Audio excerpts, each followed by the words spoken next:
रही आहे तक़रीबन सम्झो थी चुकी आहे ऐं मां गुज़ारिश कंदसि एनीस हारून साहिब खे त हू स्टेज ते अचनि ऐं पंहिंजी सीट वालाइनि।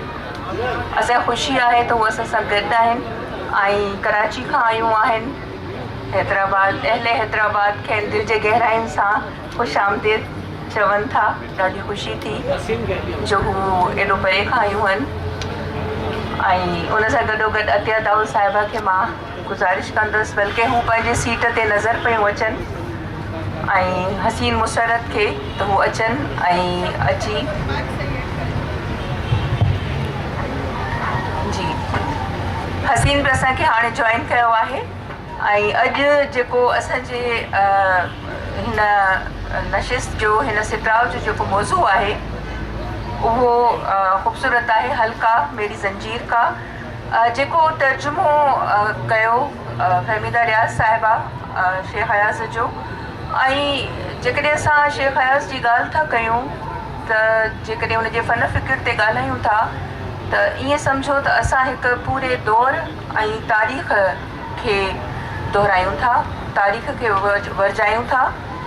जॾहिं शेख हयाज़ जो ज़िक्र ईंदो त संदसि हमअसरनि जो बि ज़िक्र ईंदो ऐं जॾहिं शेख हयाज़ जो ज़िक्र ईंदो त हुन जेको बि असांजो लोक विरसो ऐं सूफ़ी शाइरी आहे उनजो तमामु गहरो मुतालियो कयो।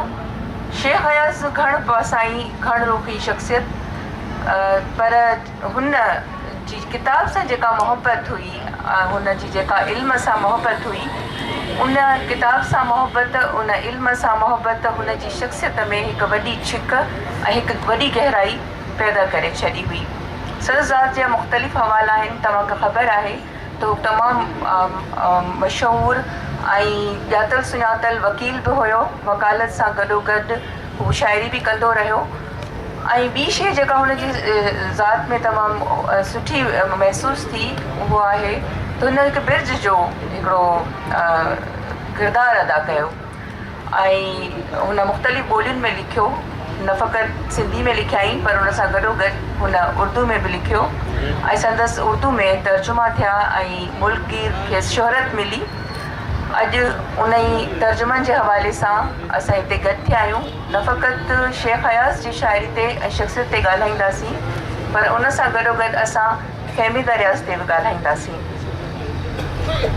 हसीन मुसरत मां इहो चवणु तव्हांखां इहो सुवालु करणु चाहींदसि त जीअं त तव्हां वेझो खां ॾिठो फहमीदा रियाज़ खे बि ऐं फहमीदा रियाज़ में हिकु ख़ासि ॻाल्हि इहा हुई जेकॾहिं असां ॿिन्ही शाइरनि जी पाण में भेट कयूं त शेख हयाज़ बि तमामु घणो कंसंट्रेट करण वारो शाइर हुयो।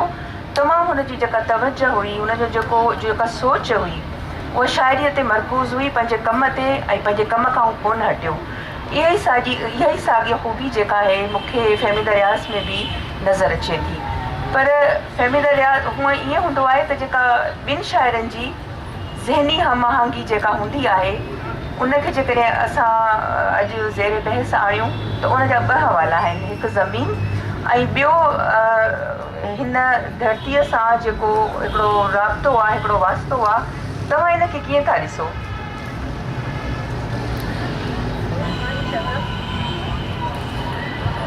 महिरबानी शबनम।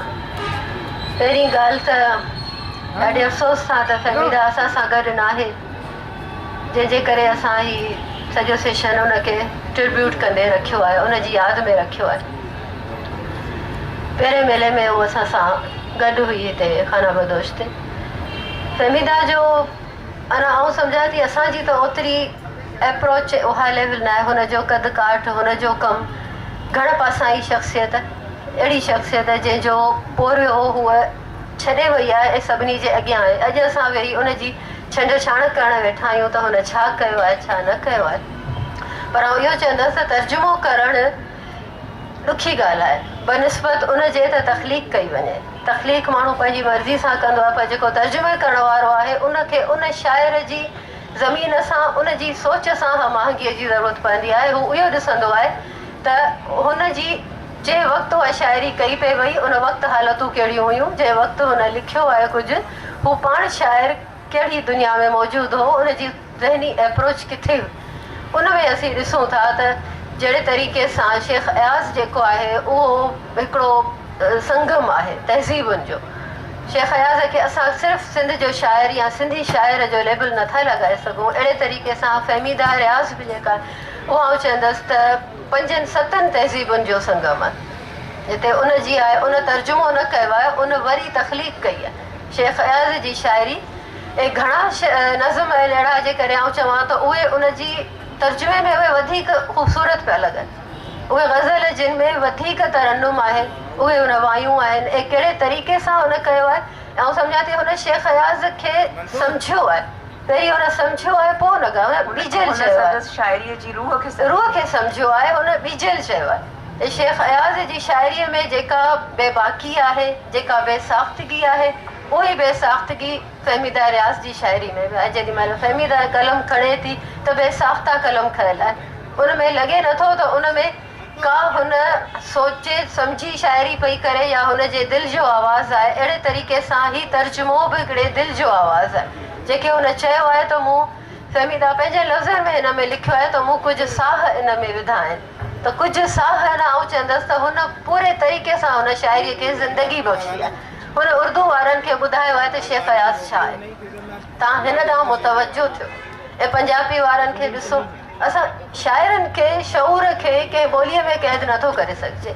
फ़हमीदा जी जेका सोच आहे, जेका असांखे अयाज़ में नज़र अचे थी, बेबाकी बेसाख़्तगी, फ़हमीदा में बि उहो ई आहे। तरक़ी पसंदी वारी सोच आहे, पंहिंजे ज़मीन खे, ज़मीनी हालतुनि खे, उहे ॾाढियूं आहिनि, सख़्तियूं आहिनि, माशाला जूं जबर आहिनि जिन मां अयाज़ गुज़रियो आहे, उन मां फ़हमीदा गुज़री आहे। फ़हमीदा पाण बि अमली तौर ते जिदोजहद में रही आहे, अमली तौर ते हुनजी ज़मीन सां, धरतीअ सां जुड़ियल आहे, पर हूअ पंहिंजे इंसान जे शऊर सां जुड़ियल शाइर आहे, जंहिंखे सम्झी करे हुन शाइरीअ खे अॻिते वधायो आहे।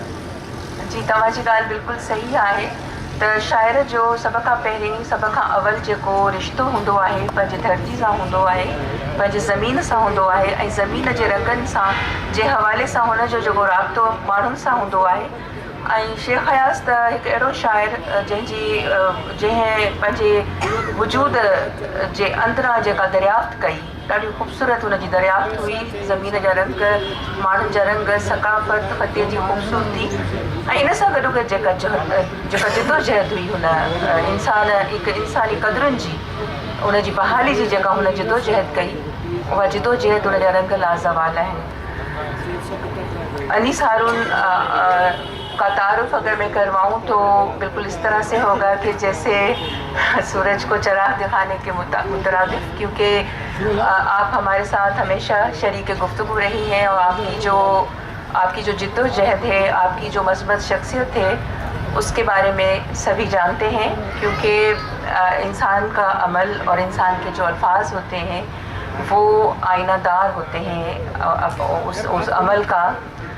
मैं आपसे ये पूछना चाहूँगी, मेरा सवाल भी है कि जैसे कि आपकी शख्सियत को अगर देखा जाए तो ऐसा महसूस होता है जैसे कि आपने अपनी तमाम तर उन दोस्तों को जो जिद्दोजहद में आपके साथ शरीक सफ़र रहीं, आपने उन्हें एक घने दरख्त की छाँव की तरह उनके ऊपर छाँव आपने निछावर की और उन्हें आप अपने करीब किया। मेरा आपसे सवाल ये है कि आप खुद भी इस तवील जिद्दोजहद के रास्तों पर, कांटेदार रास्तों पर सफ़र करती रही हैं और आपने फ़हमीदा रियाज़ की जिद्दोजहद के मुख्तलिफ़ हवाले आपने बहुत करीब से उनका मुशाहिदा किया। और जब फ़हमीदा रियाज़ की हम बात करते हैं तो उनका हवाला एक शेख अयाज़ भी है, उनके साथ उनकी बहुत अच्छी अदबी ज़हनी हम आहंगी रही और जिद्दोजहद के उस सफ़र में वो शेख अयाज़ के साथ हम सफ़र रही। आप इस जिद्दोजहद को, शेख अयाज़ की जिद्दोजहद को, ख़ास तौर पर फ़हमीदा रियाज़ की जिद्दोजहद को आप किस तरह और किस नज़र से देखती हैं? सबसे पहले तो मैं बहुत मुबारकबाद देना चाहूँगी अमर सिंधु को, हम जो उसके सारे दोस्तों को, इरफाना को, कि जो हर साल बड़ी मेहनत से ये महफिल सजाते हैं और ये एक बहुत कामयाब इनकी जिद्दोजहद का समर है کہ دور دور سے لوگ اس میں آتے ہیں، اور مجھے یاد ہے کہ میری دوست فہمیدہ بھی اس میں شرکت کے لیے آئی تھی۔ دیکھیں، جب آپ فہمیدہ کی بات کرتے ہیں تو میرے لیے اب بھی بہت مشکل ہے کہ میں فہمیدہ ریاض یا اس کے حوالے سے بات کروں، اس لیے میں نے کچھ چیزیں لکھ لی تھیں۔ دیکھیں، وہ میری ایک طرح سے اوائل عمری یا لڑکپن کی ساتھی تھی۔ ہم نے زبیدہ کالج میں ایک ساتھ پڑھا، ہم نے اپنی سوچ وہیں ایک دوسرے کے ساتھ مل کے بنائی، ہم نے اس دنیا کو بدلنے کا خواب دیکھا، ہمارے نظریات جو ہے وہ ایک ساتھ ڈیولپ ہوئے، اور یہ جو ہمارا خواب تھا ہم نے اس کو اپنی زندگی کے اوائل عمری یا نوجوانی سے لے کے اس عمر تک نبھایا ہے۔ جس دن فہمیدہ گئی اس دن شاید میں اس کی واحد دوست تھی کہ جس دن اس نے دوپہر کو مجھ سے بات کی تھی لاہور سے، اور اس نے کہا تھا کہ 1 مہینہ ہو گیا، میں جلدی کراچی واپس آنا چاہتی ہوں، مگر میری بیٹی کو سمجھاؤ، وہ مجھے بھیج نہیں رہی ہے۔ تو میں نے اس کو کہا کہ بھئی تم کچھ دن وہیں رک جاؤ، تمہاری صحت وہاں بہتر ہو جائے گی۔ تو اس کا جواب تھا، جیسے وہ ہمیشہ حاضر جوابی بے ساختگی اس میں تھی، اس نے کہا، کیوں؟ کیا ملک الموت لاہور میں نہیں آ سکتا؟ یہ 21 نومبر کی دوپہر کی بات ہے۔ پھر بہرحال یہ طے ہوا کہ 1 ہفتے بعد وہ آ جائے گی۔ ویرتا بھی مان گئی اور فہمیدہ بھی مان گئی۔ اسی دن رات کو وہ اس کی طبیعت خراب ہوئی اور آدھے گھنٹے کے اندر وہ اس دنیا سے چلی گئی، اور ہم لاہور گئے، اور ہم ایک بہت ہی دکھے دل ویران آنکھوں کے ساتھ خالی ہاتھ لوٹ آئے۔ ویرتا کا یہ فیصلہ تھا، میرا تو خیال یہ تھا کہ بلکہ سب دوستوں کا تھا کہ فہمیدہ سندھ کی دھرتی کا سرمایہ تھی، فہمیدہ یہاں سے تعلق رکھتی تھی، اس لیے ہمیں اسے یہاں دفن کرنا چاہیے۔ لیکن بیٹی کی خواہش تھی کہ چونکہ میں لاہور میں رہتی ہوں اس لیے میں چاہتی ہوں کہ میری ماں مجھ سے قریب رہے۔ ابھی ایسا مسئلہ تھا کہ اس پہ کوئی اور گفتگو نہیں ہو سکتی۔ ہم وہ دوست تھے جنہوں نے مل کے خواب دیکھے، اور جب کبھی ہمیں نظر آیا کہ اس کی تعبیر میں کچھ نئے رنگ بھرے ہیں تو ہم ایک ساتھ ہم نے ان رنگوں سے اپنے آپ کو رنگ دیا۔ کبھی ہمیں یہ لگا کہ ہمارے خواب چکنا چور ہوئے ہیں تو ہم ایک دوسرے کے گلے مل کے رو لیے۔ ہمارا دکھ سکھ سانجھا تھا۔ جب آپ دھرتی کے حوالے سے بات کرتے ہیں یا آپ انسانوں کے انسانیت کے حوالے سے بات کرتے ہیں تو یہ ایک قدر مشترک تھی فہمیدہ میں اور شیخ ایاز میں، اور جو سندھ کی دھرتی سے محبت ہے وہ بھی ایک قدر مشترک تھی مجھ میں اور فہمیدہ میں۔ تو یہ بھلا کیسے ہو سکتا تھا کہ میں شیخ ایاز کو نہ جانوں یا میں ان کی قدر و قیمت نہ پہچانوں؟ مجھے ابھی تک یاد ہے کہ شیخ ایاز کا ایک انقلابی گیت تھا، ایک نغمہ تھا کہ سندھو دیش جی دھرتی توتے پانجو سیس لوایا مٹی ماتھے لایا۔ یہ نغمہ اس نے میرے دل کے سارے تار جھنجھوڑ دیے، اور مجھے سندھ کے ذرے ذرے سے پیار ہو گیا، اور یہ پیار فہمیدہ کو اور مجھے اور اتنا قریب لے آیا تھا کہ ہم میں شاید کوئی ایسی بات نہیں تھی جس میں ہم نے کبھی ڈس ایگریمنٹ تو ہوا، وہ ہوتا ہے، کبھی اسٹریٹجی مختلف ہوئی، اس پہ بہت لڑائی بھی ہوئی، لیکن وہ بہت ہی وقتی طور پہ ہوتی تھی۔ کبھی کبھی دوست کہتے تھے تم دونوں اتنا لڑے ہو کہ اب دوبارہ شاید ملاقات نہیں ہوگی، لیکن میں ہنستی تھی کہ نہیں، وہ تو پھر آ جائے گی یا میں پھر چلی جاؤں گی۔ تو اس طرح کی ہماری ایک جو سیاسی جدوجہد میں जो चीज़ें होती हैं दो दोस्तों के दरमियान वो रही, लेकिन कभी लड़ाई नहीं हुई, कभी दिलों से दूरी नहीं हुई। ये सिंध के ज़र्रे ज़र्रे से फहमीदा को इतना प्यार था कि उसने सोचा कि मैं शेख अयाज को भी उर्दू बोलने वालों से मुतारिफ करवाऊँ। अब ये हम उर्दू बोलने वालों की बदकिस्मती है कि हम सिंधी ज़बान से इस तरह वाकिफ़ नहीं हैं कि सिंध के अदब व शायरी से इस तरह लुत्फ़ अंदोज़ और मुस्तफ़ीद हो सके जैसे कि आप लोग हैं, जिस तरह के आप लोग समझते हैं। इब्तदाई ज़माने में सिंधी शायरी ने जदीद शेरी रुझानात जो सामने आने लगे थे, उसमें मज़हर जमील साहब ये कहते हैं कि शेख अयाज का नाम सर फहरिस्त था। बकौल उनके इस अहद की सबसे नुमाया बात खुद शेख अयाज के जदीद लब व लहजे की आरास्तगी रही है। उनके उर्दू कलाम पर मुश्तमिल पहला मजमूए कलाम जुलाई 1954 में बुए गुल नाले दिल के नाम से आफाक सिद्दीकी ने मुरतब किया था। इस मजमूए कलाम में शेख अयाज की उर्दू गज़लें भी शामिल थीं, गीत और नज़में भी थीं, लेकिन इस वक्त उस मजमूए के मुताबिक जो एक उर्दू दान तबका था, उनका जो एक शेरी आहंग था, उसी तरह लगता था कि शेख अयाज का भी शेरी आहंग जो है वो इसी हाल में है। लेकिन एक ऐसी बात जो शेख अयाज की शायरी में थी जिसने मुझे बहुत मुतासिर किया, वो उनका एहसास जमाल था। वो कभी शिकस्त नहीं मानते थे, कभी हरासा नहीं होते थे, कोई डर और खौफ नहीं था। इसी तरह फहमीदा की शायरी में भी एक बेबाकी थी, एक बेसाख्तगी थी। उसको लोगों की परवाह नहीं थी, दुनिया की परवाह नहीं थी कि वो क्या कहेंगे। जैसे अभी कोई हमारे एक दोस्त यहाँ बात कर रहे थे कि शायद अगर आप देखें कि जो ख़वातीन के सेक्सुअलिटी है, उस हवाले से जितनी खुल के बात फहमीदा ने की है और वो इस चीज़ को मंजर आम पे लेके आई है, दूसरी शायरात ने अगर उसको फॉलो भी किया है तो वो ज़रा ढके छुपे अंदाज में।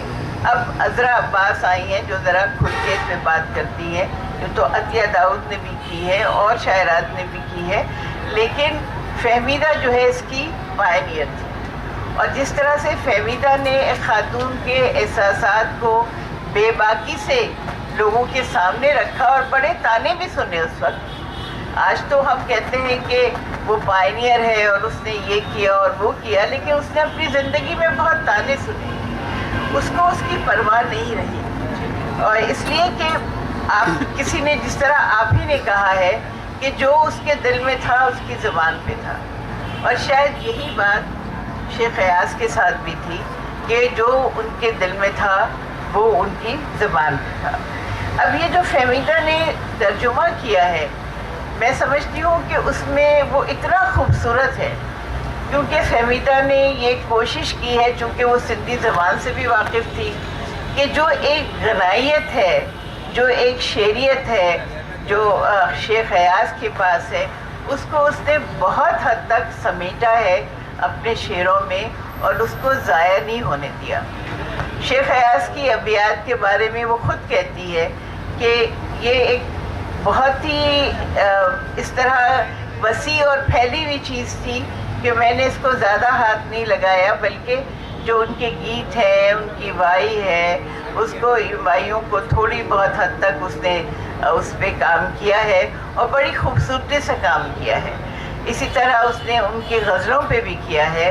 और जिस तरह से एक मुंतखब मजमूए कलाम उसने हमारे सामने रखा है, वो खुसूसन मुझ जैसे लोगों के लिए एक बहुत गहरा तारुफ था शेख अयाज के साथ, उनके अदब के साथ, उनके कलाम के साथ। और एक वाकई एक हसास शख्स जो है वो एक आर्टिस्ट होता है, उसकी अपनी तख्लीकी सलाहियतें होती हैं। कभी उसका इजहार शायरी में होता है, कभी उसका इजहार मौसीकी में होता है, कभी उसका इजहार जो है वो इनकलाबी गीतों में होता है, कभी उसका इजहार मुसव्वरी में होता है।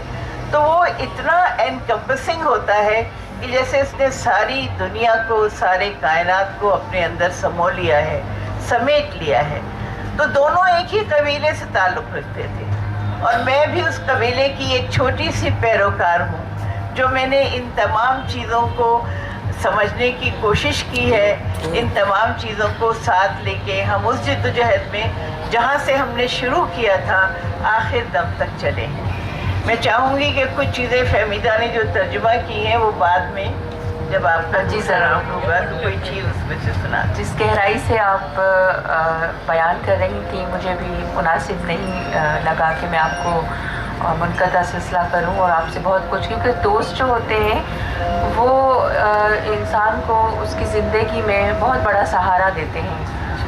اور دوست کبھی بھی اس دنیا سے جانے کے باوجود بھی وہ روحانی طور پر قریب ہوتے ہیں. وہ جسمانی طور پر چلے جاتے ہیں مگر وہ روحانی طور پر نہ فقط دوستوں کے قریب ہوتے ہیں بلکہ وہ ان تمام تر پڑھنے والوں کے قریب ہوتے ہیں, اور ان کے وہ افکار, ان کی وہ سوچ اور ان کا وہ مشن جو ہے, ان کا جو مقصد ہے حیات تھا, وہ نسل در نسل اس کی روشنی اور اس کی خوبصورتی کو محسوس کرتے رہتے ہیں.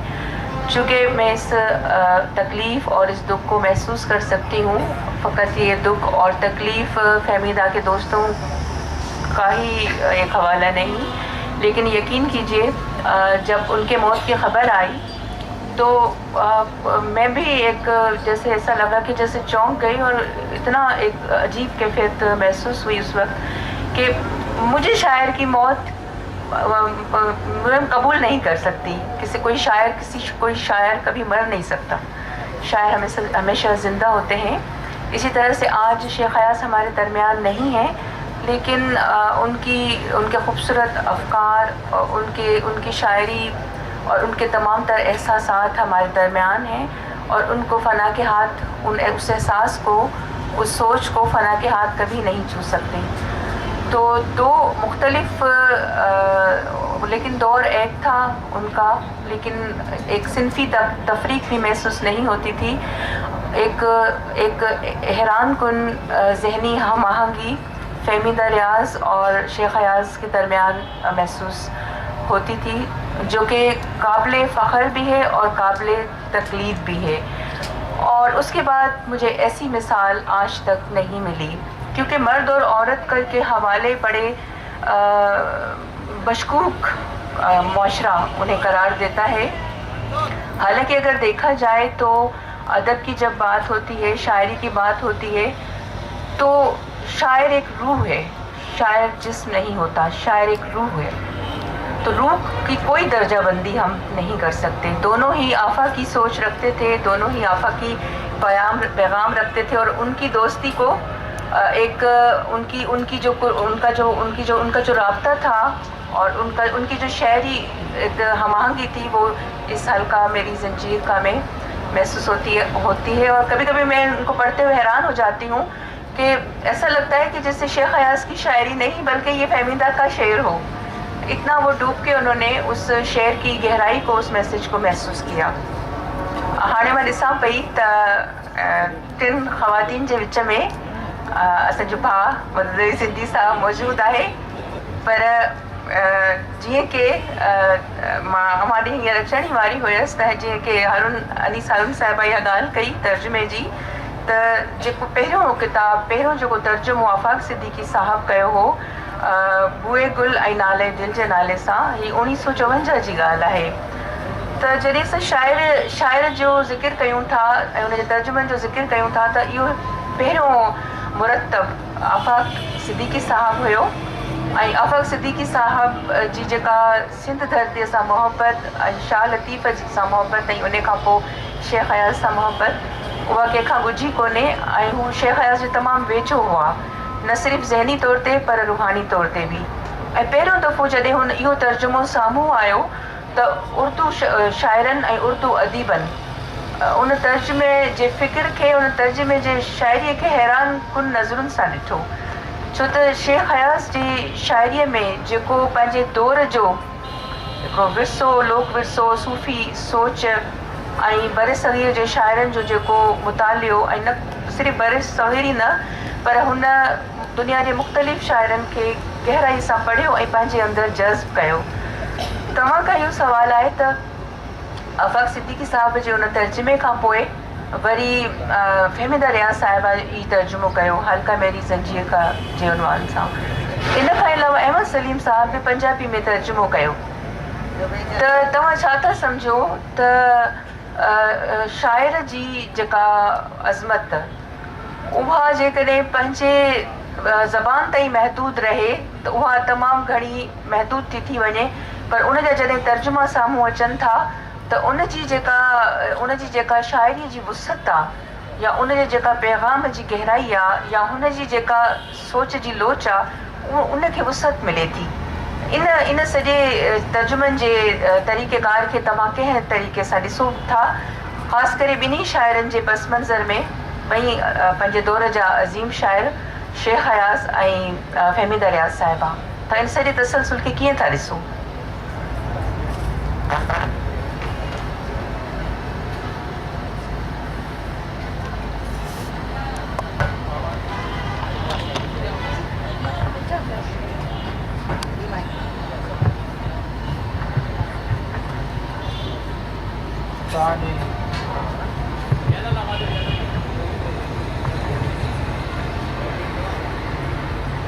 तव्हांजी वॾी महिरबानी।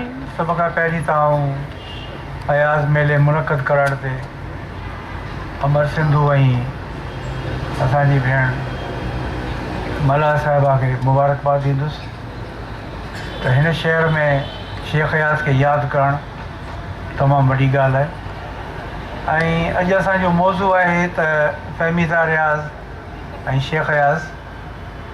सभ खां पहिरीं तव्हां हिकिड़ी वज़ाहत तव्हांखे करियां, थी सघे थो आउं ग़लति बि हुजां, त हयाज़ जो जेको पहिरियों मजमू उर्दू जो आहे उहो तर्जुमो कोन हो, हयाज़ जी पंहिंजी उर्दू में शाइरी हुई।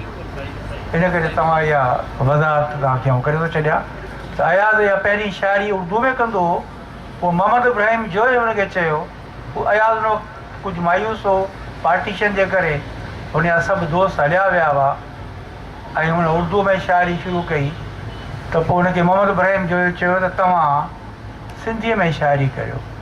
ऐं उहो उन ज़माने में 55 में महिराण निकितो।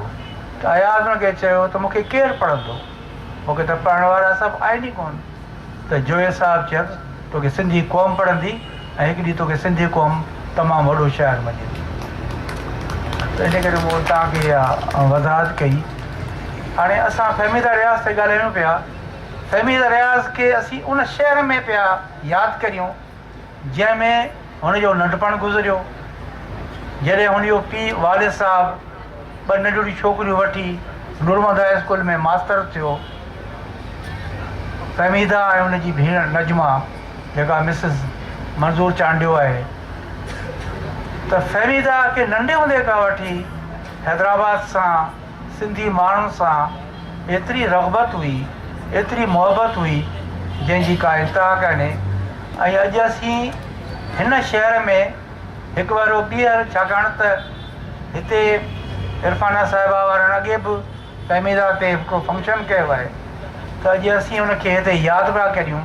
ऐं असांखे यकीन आहे त हुनजी आत्मा किथे न किथे हिते मौजूदु हूंदी हिन पंहिंजे शहर में, छाकाणि चवनि था त जेको माण्हू जिते ॼमे थो उनजो रूह हुते मोटी थो अचे।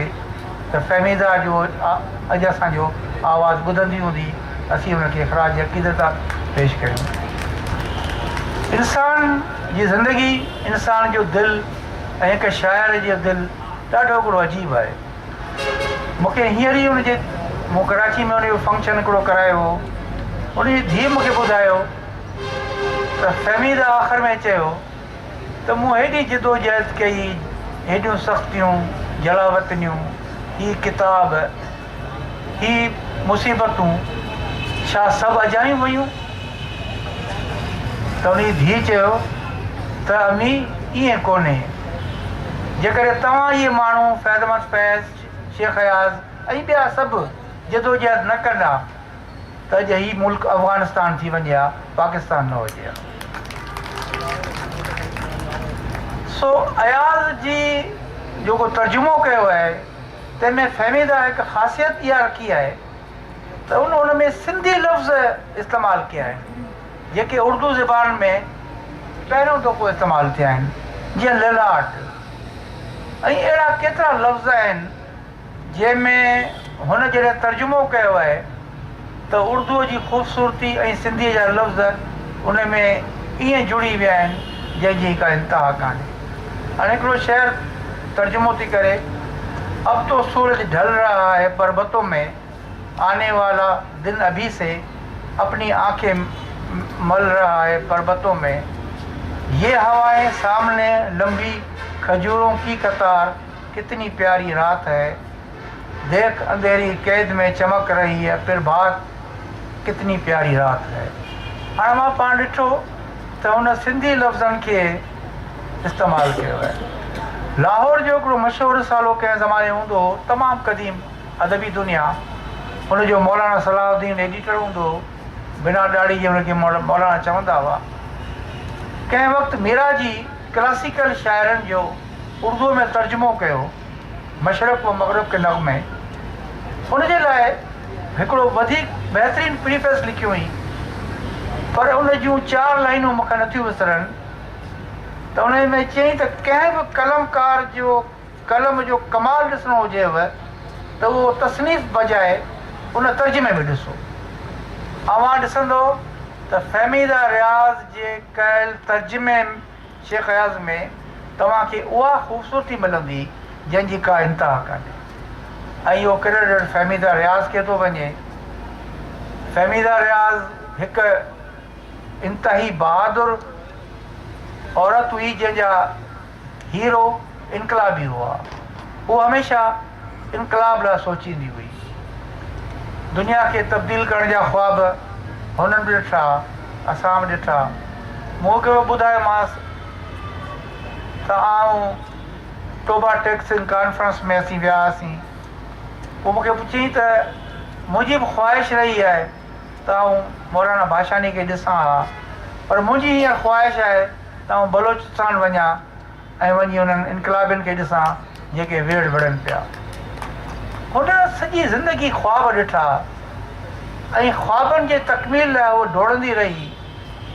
हूअ उर्दूअ जी माहिर हुई, सिंधीअ जी माहिर हुई, ख़ूबसूरती सां इश्क कंदड़ औरत हुई। औरत ते हुन खुलम खुला ॻाल्हायो आहे। फैज़ अहमद फैज़ बि हुनजो आइडियल हो, शेख अयाज़ बि हुनजो आइडियल हो। ऐं आउं सम्झां थो त अॼु असीं हुनखे यादि पिया कयूं त इहो अव्हांखे सलाम आहे, अव्हां जी महिरबानी।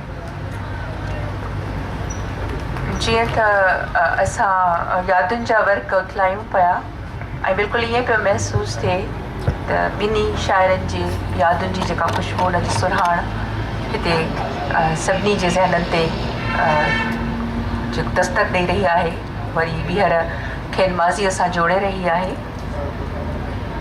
हिन गुफ़्तगूअ दौरान काफ़ी अहिड़ा मरहला आया जॾहिं मूं महसूसु कयो त असां जूं अखियूं लुड़कनि सां भरिजी आयूं आहिनि ऐं उन्हनि लुड़कनि जी रोशनीअ ऐं उन्हनि लुड़कनि जे किरणनि में ॿिन्ही शाइरनि जो ओलड़ो ॾाढो ख़ूबसूरत लॻी रहियो हुयो।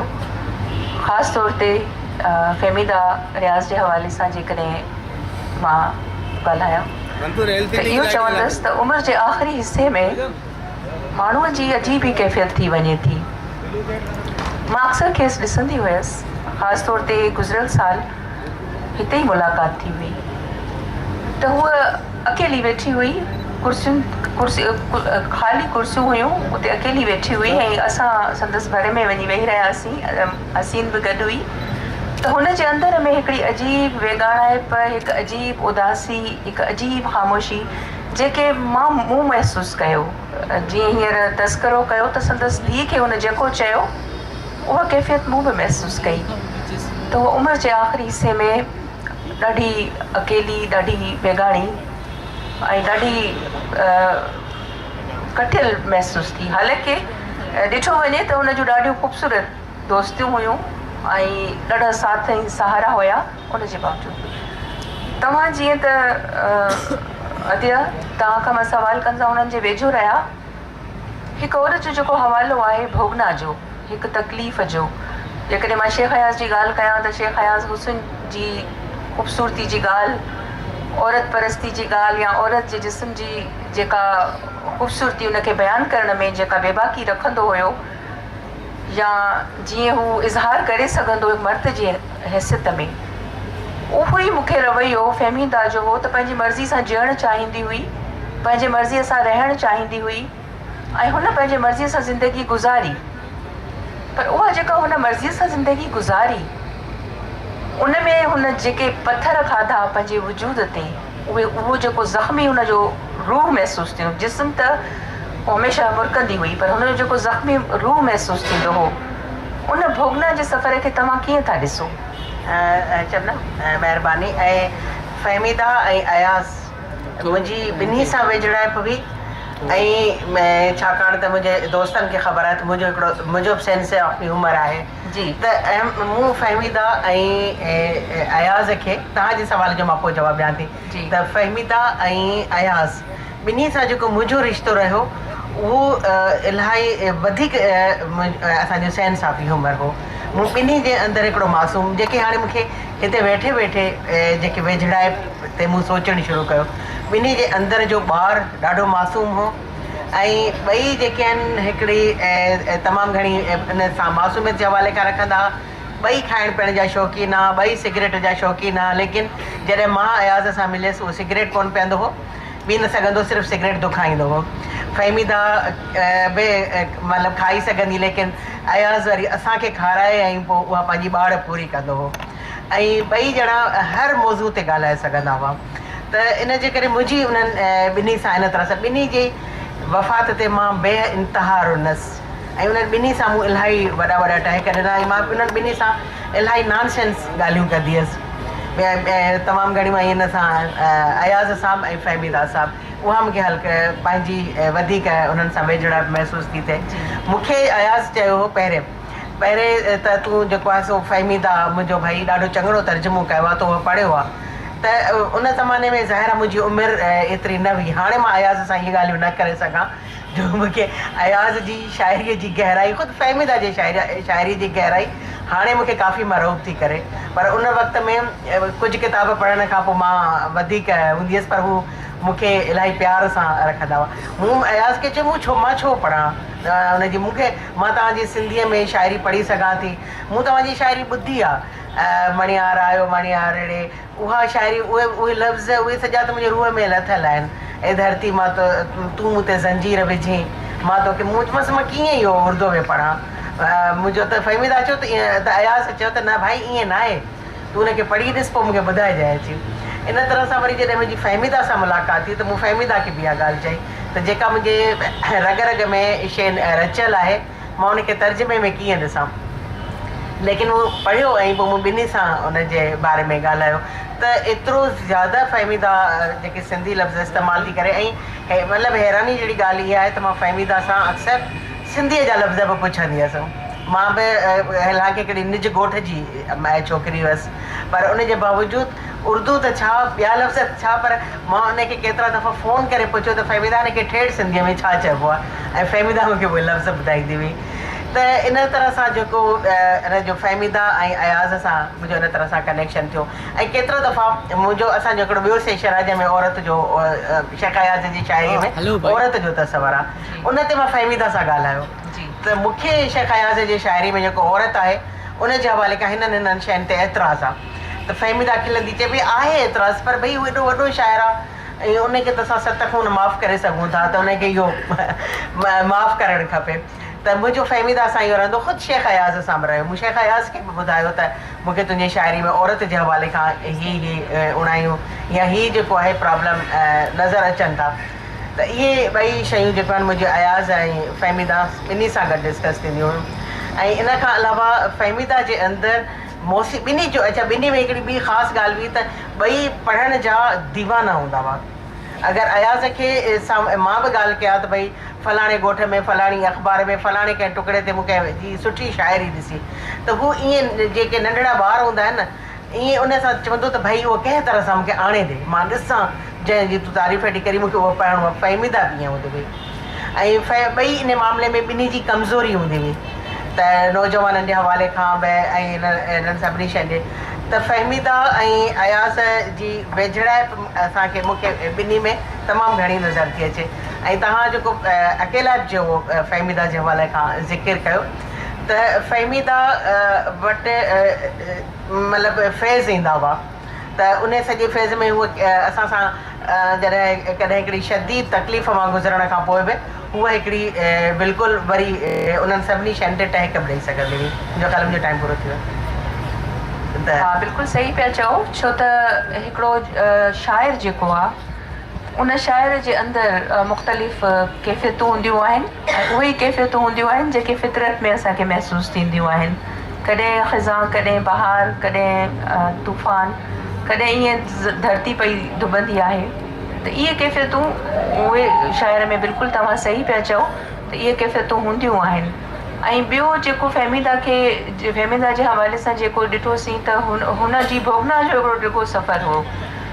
समाज उन औरत खे कॾहिं बि माफ़ु न कंदो आहे जेका मुआशिरे जे अखियुनि में अखियूं मिलाए पंहिंजो हक़ु घुरंदी आहे, या वरी उहा औरत जेका पंहिंजी मर्ज़ी जी ज़िंदगी गुज़ारणु चाहींदी आहे। जेकॾहिं तव्हां इजाज़त ॾियो त जी, मतिलबु फ़हमीदा ऐं अयाज़ छा हुआ, ॿई मुंहिंजे लाइ तमामु घणा हुआ, पर उहो ई फ़हमीदा आहे जंहिं मूंखे शेख अयाज़ जी थोरी बि उन ते दड़का ॾिना। उहो ई शेख अयाज़ आहे जेको मुंहिंजे शाइरी जे दीबाजे में लिखे थो त जेको आहे किश्वर नाहिद जहिड़ी अतिया पंहिंजी ॻाल्हियुनि में किश्वर नाहिद जहिड़ी चर्ब ज़बान कोन्हे ऐं फ़हमीदा जेको बदन दरीदा में जेका अतिया पंहिंजी हिकिड़ी नज़म में एॾो कमाल कयो आहे जो फ़हमीदा रियाज़ पंहिंजी बदन दरीदा में समाए न सघी। ऐं उहा ई वरी फ़हमीदा रियाज़ आहे जंहिंखे मूं वञी इहो चयो त मां छा कयां त फ़हमीदा चयो त जेको आहे तूं उनखे अॻियां वधण ॾे जो इहे कंदा। त उहा हिकिड़ी मर्द जी मॉरलिटी हुई, हिकिड़ी औरत जी मॉरलिटी हुई, त उहो इन्हनि ॿिन्ही में किथे न किथे सां उनखे कंपेयर करे सघूं था। हाणे हीअं त हसीन तव्हां खां इहो सुवालु आहे, उहो ई जेको सुवालु मूं अतिया खां कयो त ॿ वॾा शाइर हिकु दौर जी ख़ूबसूरती खे, हिकु दौर जी बदसूरती खे महसूसु करण वारा, ऐं उन दौर जूं जेके ज़ुल्मतूं हुयूं, उन दौर जूं जेके तकलीफ़ूं हुयूं, जेके परेशानियूं हुयूं, जिन खे फ़हमीदा रियाज़ बि ॾाढो भोॻियो। मिसाल तौर ते जॾहिं माशाअल्लाह जो दौर हुयो त हूअ हिंदुस्तान हली वई हुई ऐं उन वक़्त ताईं वापसि न आई जेसि ताईं उहो दौर हुकूमत हुयो। इहे ई साॻियूं तकलीफ़ूं शेख अयाज़ बि भोॻियूं ऐं जेल में वञी हुन जेल जी जेका लाज़वाल डायरी लिखी, उन डायरीअ में जेका दर्द जी गहराई आहे, दर्द जी शिदत आहे, पंहिंजे ज़मीन जी गहराईअ जी जेका शिदत आहे, ख़ासि तौर ते हीउ जेको आहे त जेको तर्जुमो आहे जेको फ़हमीदा कयो, मैं देता हूँ गीत तुझे ओ धरती तू देती है ज़ंजीर मुझे। इन्हनि ॿिन्ही शाइरनि जे पस मंज़र में तव्हां इन कैफ़ियत खे कीअं था महसूसु कयो? सही चयो शबनम, पहिरीं महीने ते ॻाल्हायोसीं त इन्हनि ॿिन्ही जो जेको कनेक्शन आहे ऐं प्रोग्रेसिव राइटर आहिनि, फ़हमीदा रियाज़ फेमिनिस्ट आहे, हू प्रोग्रेसिव ज़मीन जे दुखनि जे हवाले सां त ज़मीन ते ॿिन्ही हिकु जहिड़ी तरीक़े सां ई भोॻियो आहे। फ़हमीदा रियाज़ हिते हैदराबाद में पढ़ंदी, ज़ुबैदा कॉलेज में पढ़ंदी, उन वक़्तु जेको आहे अयूब जो ज़मानो हुयो, उन जी आमरी